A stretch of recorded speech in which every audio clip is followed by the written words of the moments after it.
Good morning, students. Today we will start for class 12 chemistry, physical chemistry first. That the chapter we will be starting, solution, which is the second chapter in your syllabus. And you can follow Nutan chemistry book, and certain things about solution you student already understand, and you know that if I just take example for the solution, if you have sugar and you put some water into it and you shake it, then you get a solution which we call sugar solution. So here sugar is said to be a substance which is soluble in water. So sugar is a solute. The chemical term we will be using solute for sugar, and the solvent is for the substance in which the solute is soluble.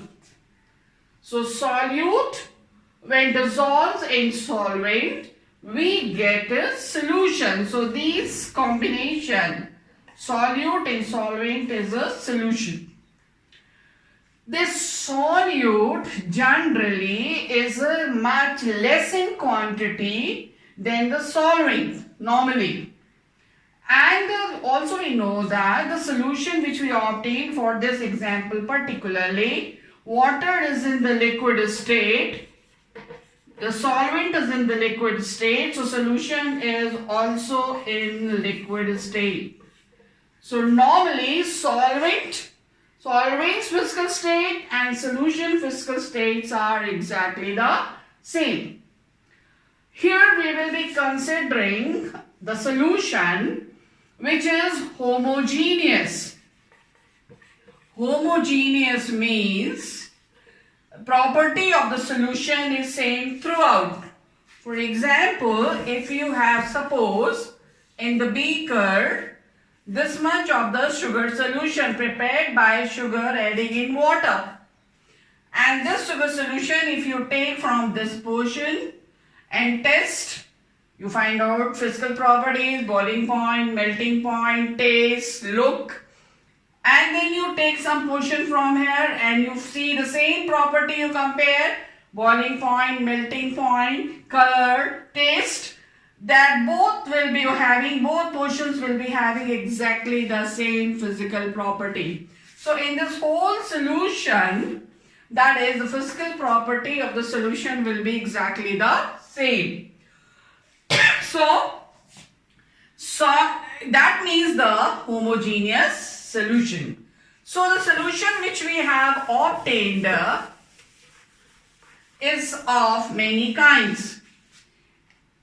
That is, as I told to you, homogeneous and heterogeneous.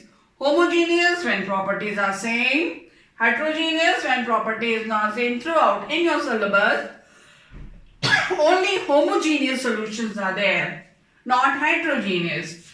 Then further, if we see the kinds or the type of solution, then it is based on what is the physical state of the solute and the solvent.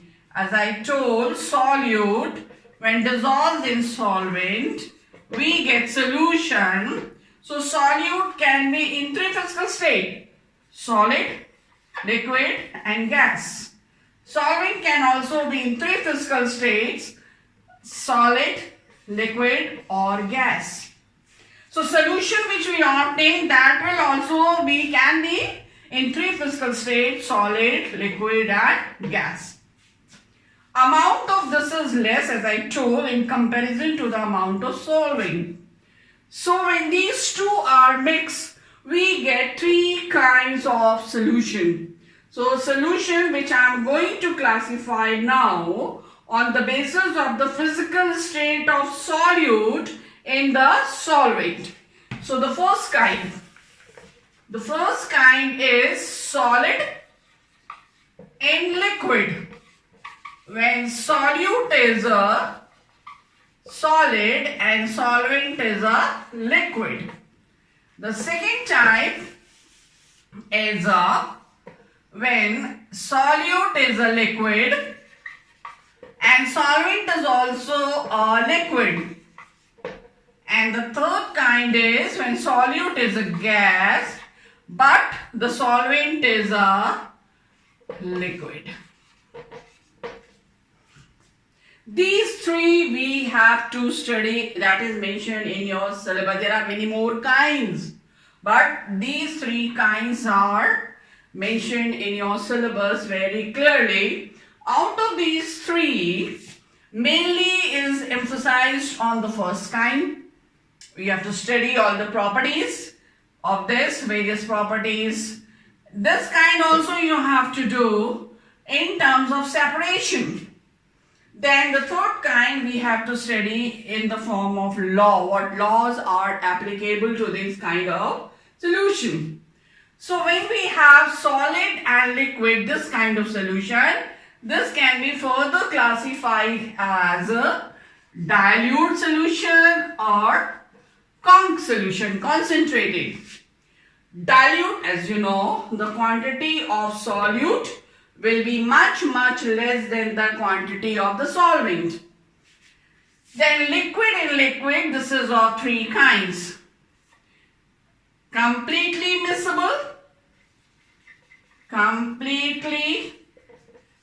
miscible, partially miscible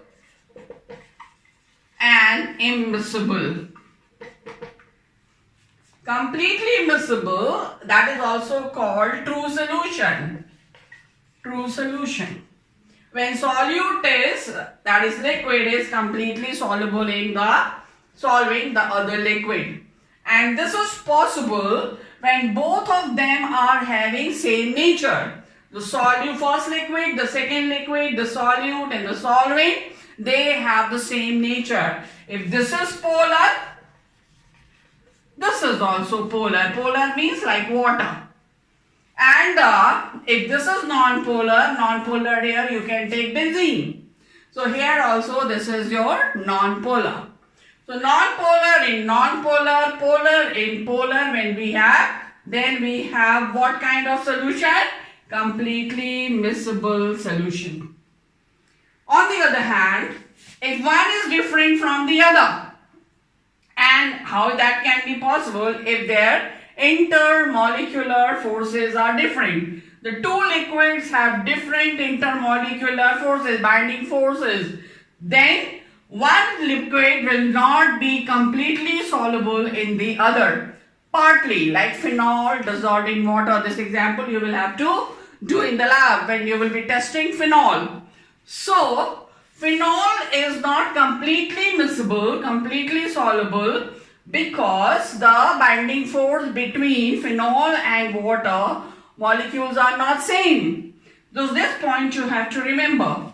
Now, immiscible kind of liquid solution is that which is in which both of them are entirely different. That is, both are what? This is polar, that is also polar. They will what? This is polar, that is polar. They will repel. And not only that, they will have some other properties. The density will be different. Some other factor will be taking over. And so, that one kind of liquid will not be soluble in other kind of liquid. So, you have not to emphasize on immiscible, on partially miscible. Only we have to emphasize on completely miscible. So, what is a completely miscible true solution? In which, that is, one substance is completely soluble in other due to the property, which property? Their polar nature or their non-polar nature. So, this is the kind of the second solution, liquid and liquid. And third kind, we have what? Gas when dissolved in a liquid. Gas, less quantity, so solute. Liquid is in more quantity, so it is solvent. The example you know, carbon dioxide dissolved in water.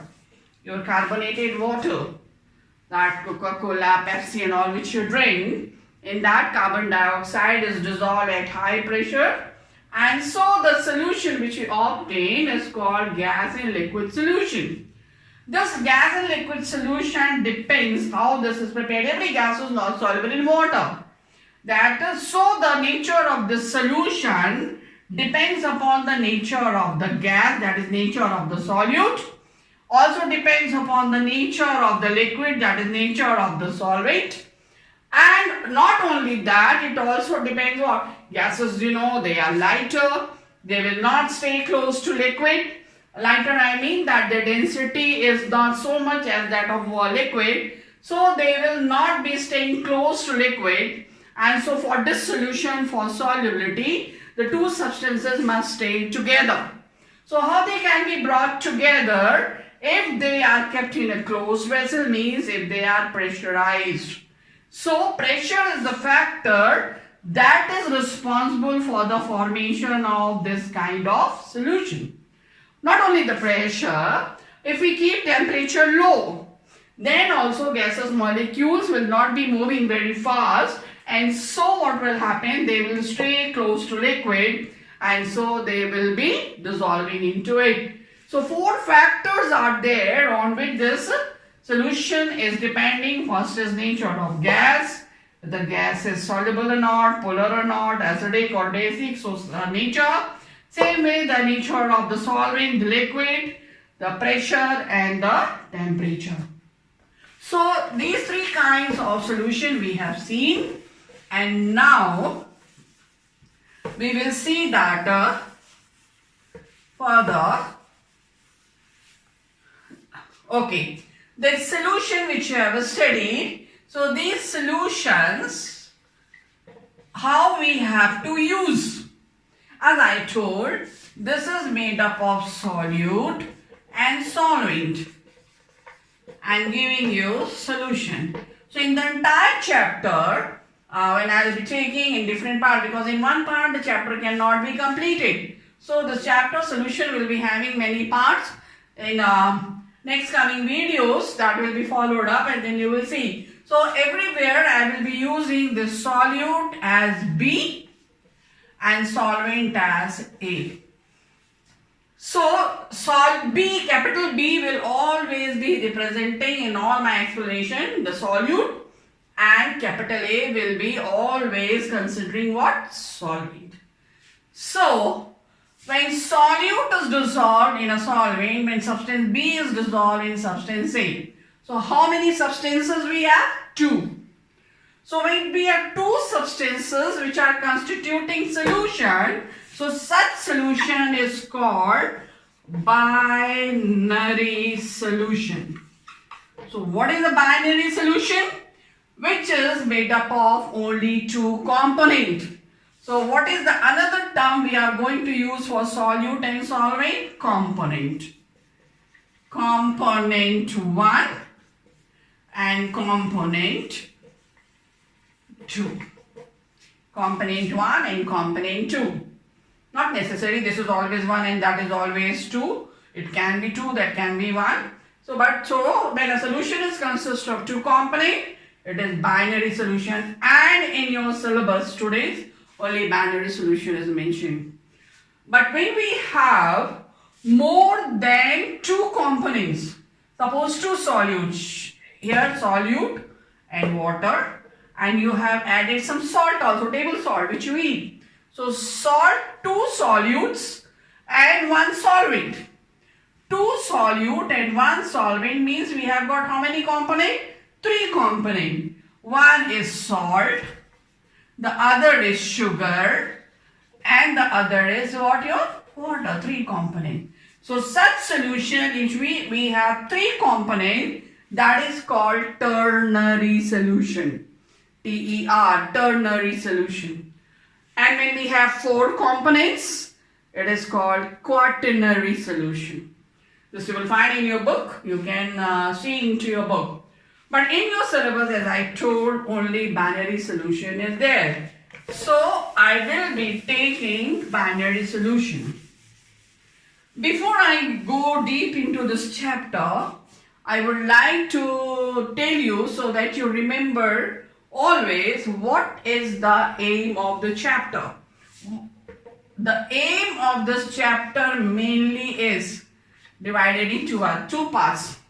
First part, you will have to find out relative molecular mass, RMM, relative molecular mass of the solute dissolved in the known quantity of solvent, so that you get a true solution, homogeneous solution.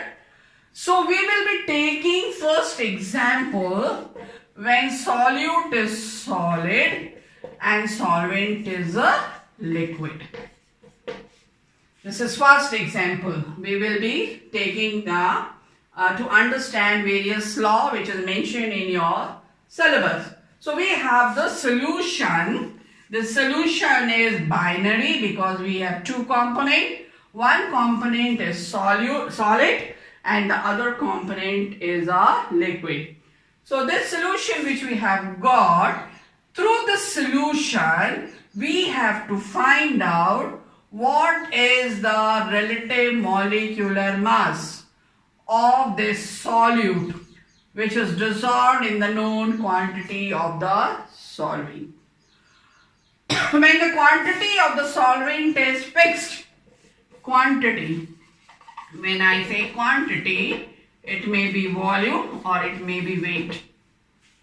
The quantity of the solvent, given quantity of the solution. So the taken quantity, standard quantity is 1 liter volume wise, and weight wise it is 1 kg.